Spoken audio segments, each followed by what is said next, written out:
Hello everyone hello దోస్తులు, welcome back to my YouTube channel target SBI. ఈ వీడియోలో మనం 10 మిక్స్డ్ అర్థమెటిక్ క్వశ్చన్స్ సాల్వ్ చేయబోతున్నాం. అవి కూడా SBI clerk preliminary level questions అనమాట. ఫస్ట్ క్వశ్చన్తో స్టార్ట్ చేద్దాం.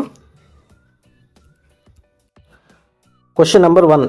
ఏ person cells an article and made a profit of 24%. If the selling price of an article is increased by 960, then he made a profit of 36%. Find the selling price of article if the article is sold at a profit of 15%.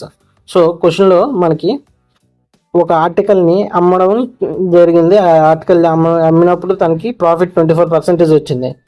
ఇప్పుడు ఇంకా 24% profit వచ్చిన దానికి ఎంతకి అమ్మాడో దానికంటే ఒక 960 ఎక్స్ట్రాగా అమ్మినట్లయితే తనకి 36% profit వచ్చిందని చెప్పాడు. అంటే ఇనిషియల్గా తనకి 24% ప్రాఫిట్ వచ్చింది. దానికి ఎక్స్ట్రాగా 960 యాడ్ చేశాడు. 960 యాడ్ చేయడం వల్ల 36% టోటల్ ప్రాఫిట్ అయింది. అంటే ఇక్కడ రెండింటికి డిఫరెన్స్ కడితే ఈ రెండింటికి డిఫరెన్స్ వచ్చింది ఎంత, 12% వచ్చింది. ఈ 12% చేంజ్ రావడానికి కారణం ఏంటంటే 960 యాడ్ చేయడం వల్ల. అంటే 12% వాల్యూ 960 అయింది. ఇప్పుడు క్వశ్చన్ ఏమడిగాడంటే selling price of article if the article is sold at 15% profit. 100% అనేది కాస్ట్ ప్రైస్ అయితే ఇప్పుడు 115% అనేది సెల్లింగ్ ప్రైస్ అవుతుంది అనమాట. సో 115% వాల్యూ కట్టాలి. ఇప్పుడు 80 టైమ్స్ అయింది. 80 into 115, 85 times 40. So 8 times 88 plus 4 92. So 9200 is the answer. Option B is the answer for this question. Next question number 2. Manish invested an amount of 2x plus 1200 at the rate of 40% for 3 years and earned an interest of 1800 at a simple interest. Find the interest received by him if the same amount is invested at a rate of 10% for 2 years at a compound interest. So క్వశ్చన్లో ఒక principal ఉంది, 2x plus 1200. దీన్ని 40% for 3 ఇయర్స్కి simple ఇంట్రెస్ట్కి ఇచ్చాడు. ఇప్పుడు మనం రాసింది ఏంటంటే PTR/100 ఫార్ములా రాసుకున్నాం. దానికి ఇంట్రెస్ట్ ఎంత వచ్చిందో కూడా ఇచ్చాడు అనమాట, 1800 అని. సో 0 క్యాన్సిల్కి వచ్చేస్తాం. తర్వాత 360 టైమ్స్ అయింది అండ్ 4 15 టైమ్స్ అయింది. 1500 మిగిలింది. ఇక్కడ 1500 ఈక్వల్స్ టు 2x ప్లస్ 1200 ఉంది. సో 2x వాల్యూ ఎంత అవుతుంది, 300 అయింది. సో ప్రిన్సిపల్ ఏంటి, ఇక్కడ మనకు వచ్చింది 2x ప్లస్ 1200 అన్నాడు. ఇక్కడ 2x వాల్యూ 300 వచ్చింది. అంటే ప్రిన్సిపల్ ఎంత ఉన్నట్లు, 300 ప్లస్ 1200, 1500 ఏమో ప్రిన్సిపల్. క్వశ్చన్ ఏం చెప్పాడంటే ఈ ప్రిన్సిపల్ని కాంపౌండ్ ఇంట్రెస్ట్కి పెట్టాడు. 10% ఫర్ 2 ఇయర్స్కి అనమాట. 10% 2 ఇయర్స్ కంటే కాంపౌండ్ ఇంట్రెస్ట్ ఎంత అవుతుంది, ప్రిన్సిపల్కి 21% కడితే మనకి కాంపౌండ్ ఇంట్రెస్ట్ వచ్చేస్తుంది అనమాట. ఇక్కడ 21% అని ఎలా చెప్పామంటే మనకి 10% ఫర్ 2 ఇయర్స్ అన్నాడు కదా, 10 plus 10 plus 10 into 10 divided by 100 అనమాట. ఇవి చేస్తే మనకు వచ్చిన వాల్యూ ఏమో 21. సో 21% వాల్యూ కడితే మనకి ప్రిన్సిపల్కి మన కాంపౌండ్ ఇంట్రెస్ట్ ఆన్సర్ వస్తుంది. 15 1 times 15, 15 2 times 30, 31, 315 is the answer. So option A is the answer for this question. Next question number 3. 6 men can complete a work in 7 days and 4 women can complete the same work in 12 days. In how many days the work will be completed if 2 men and 2 women work together? So question ఏం చెప్పాడంటే 6 men ఉన్నారు, 7 daysలో complete చేస్తారు. 4 women ఉన్నారు, 12 daysలో work complete అవుతుంది. So దీన్ని బట్టి మనం ratio of men to women తీసుకురావచ్చు. 7m equals to 8 women. So we have men to women ratio is 8/7. ఇప్పుడు క్వశ్చన్ ఇంకేం చెప్పాడంటే 2 men and 2 women working together in how many days we need to find. ఇదిగో ఎన్ని రోజులు పడుతుంది, వాళ్ళు ఇద్దరు కలిసి చేస్తే ఎన్ని రోజుల్లో కంప్లీట్ అవుతుంది అని అడిగాడు. ఇదంతా నథింగ్ బట్ వర్క్ ఇక్కడ ఇదైనా తీసుకోవచ్చు. సో మనం 6 men అది తీసుకుందాం. 6 men ఇంటూ 7 డేస్లో వర్క్ కంప్లీట్ అయిపోద్ది అన్నాడు. సో ఇప్పుడు మెన్ టు ఉమెన్ రేషియో మనకి 8:7 ఉంది కదా, m ప్లేస్లో 8, w ప్లేస్లో 7 సబ్స్టిట్యూట్ చేసుకుందాం. So 2m time 8 times 16 plus two 7 times 14. So మనకి ఇక్కడ ఎంత వచ్చింది total 30 into question mark equals to 6 plus 6 into M అంటే 8 ఇంటూ 7 6 5 టైమ్స్ ఏమో 30. సో ఇక్కడ మనకు మిగిలిన question mark equals to 7 times 56 divided by ఇక్కడ ఇటు పక్కనేమో 5 ఉంది. So 5 11 times 1/5. So 11 1/5. Option A is the answer. Next question number 4. The ratio of the speed of boat and the speed of the stream is 8:3. The boat travels a distance of 143 kilometers in 13 hours in downstream. Find the time taken by the boat to travel a distance of 140 kilometers upstream. So question ఏం చెప్పాడంటే speed of the boat and speed of the stream ratio ఇచ్చాడు 8:3 అని. So the boat travels 143 kilometers in 13 hours in down stream అంటే some of M+S అంటే 11x అయింది. So 11 times cancel. So X value మనకు 1 వచ్చింది అంటే M ఏమో 8 and S value ఏమో 3a. ఓకే, ఇప్పుడు క్వశ్చన్ ఇంకేం అడిగాడంటే ఇప్పుడు 140 kilometers అప్ స్ట్రీమ్ వెళ్ళాలి. అప్ స్ట్రీమ్ వెళ్ళడానికి ఎంతసేపు టైం పట్టింది అన్నాడు. Time equals to distance by speed and speed ఏమో ఇక్కడ అప్ స్ట్రీమ్ అడిగాడు అంటే difference between 8 and 3 5. So 5 2 times 14 2 times 28. So time ఎంత వచ్చింది 28 hours వచ్చింది. Option A is the answer. Next question number 5. A shopkeeper sells a watch at 15% profit. Had he bought it at 20% more and sold it at a profit of 30%, he would have earned 246 more. Find the selling price of the watch if he sells it at a profit of 16.66%. So question ఏం చెప్పాడంటే ఒక watch cost price 100x అనుకుందాం, దాన్ని తను 15% profit వచ్చేలాగా అమ్ముకున్నాడు. 115x అయ్యింది.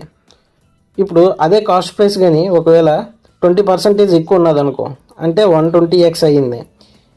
అప్పుడు తనకి ఒక 30% ప్రాఫిట్ వచ్చేలాగా అమ్ముకున్నాడు దాన్ని. అంటే 120xకి 30% 36 యాడ్ చేసుకుంటే 156x అవుతుంది.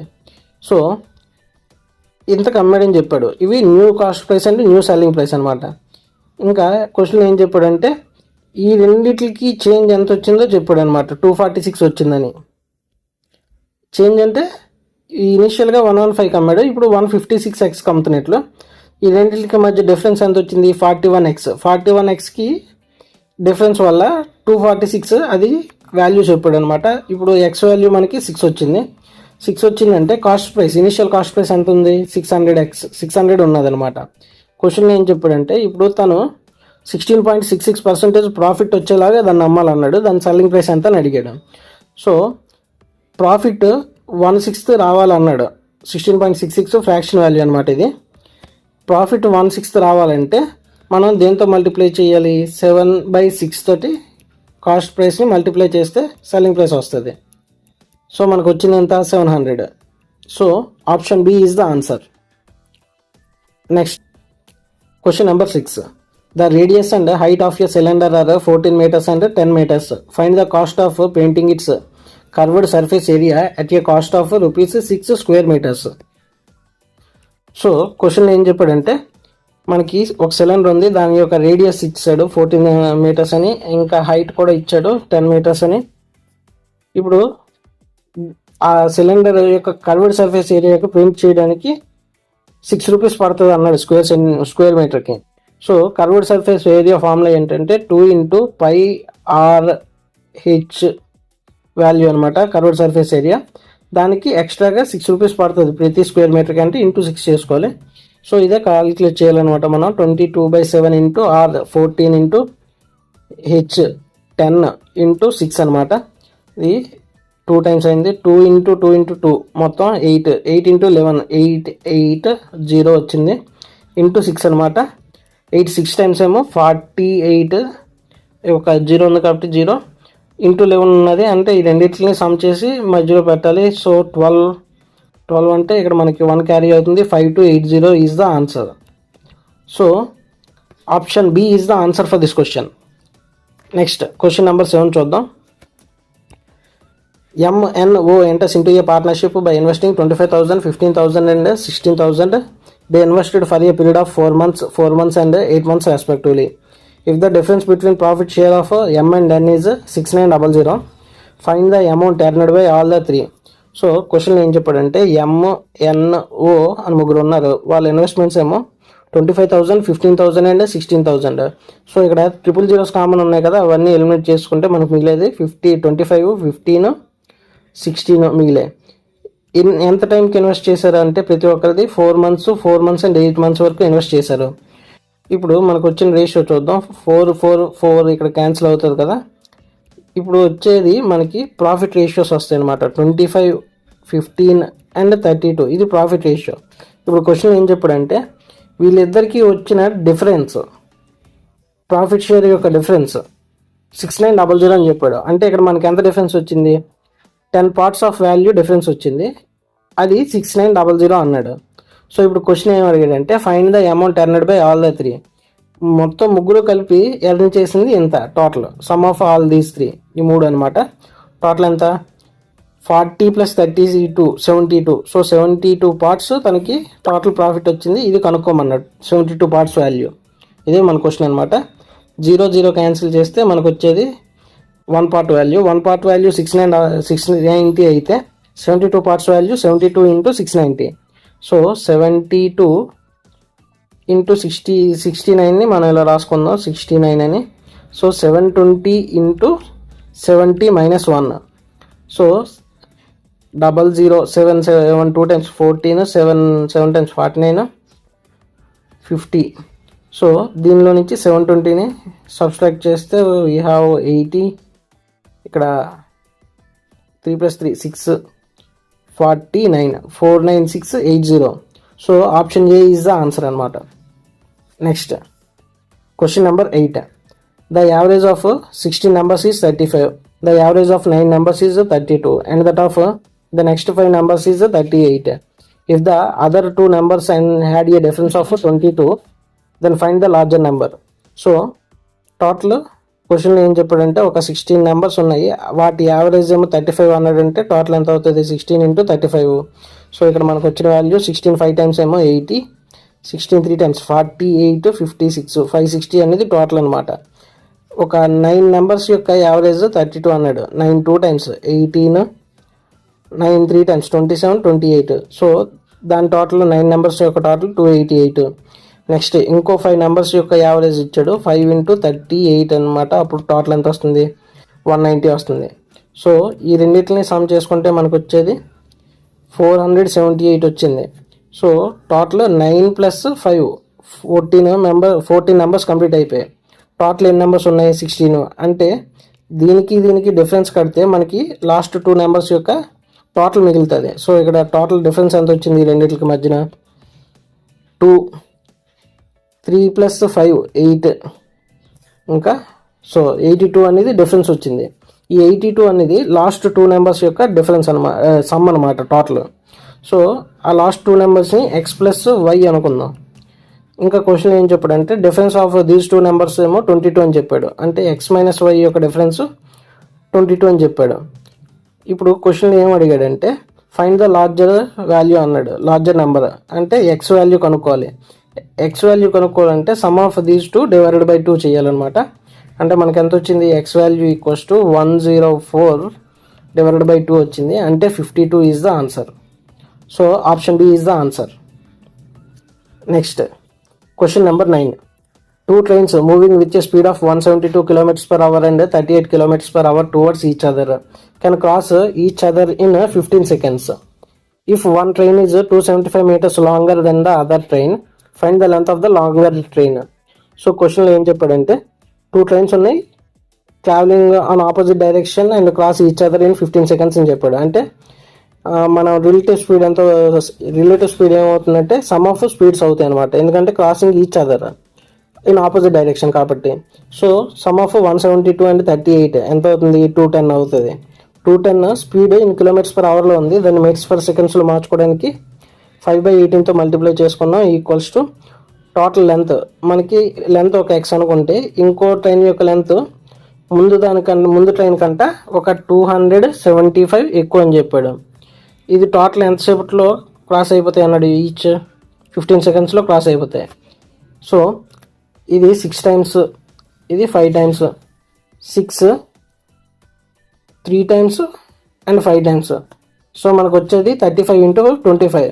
సో 35 × 25 అంటే 25 5 టైమ్స్ 125, 25 3 టైమ్స్ 75. సో 875 వాల్యూ ఏమో 2x + 275 ఇది. సో ఇక్కడ 2x వాల్యూ ఎంత వచ్చిందంటే 600 వచ్చింది. x value 300. x వాల్యూ 300 అంటే మనకు క్వశ్చన్ ఏం అడిగాడు, లాంగర్ ట్రైన్ లెంత్ అడిగాడు, అంటే x + 275 వాల్యూ అడిగాడు. అంటే 300 + 275, 575 is the answer. So option D is the answer. Next question number 10.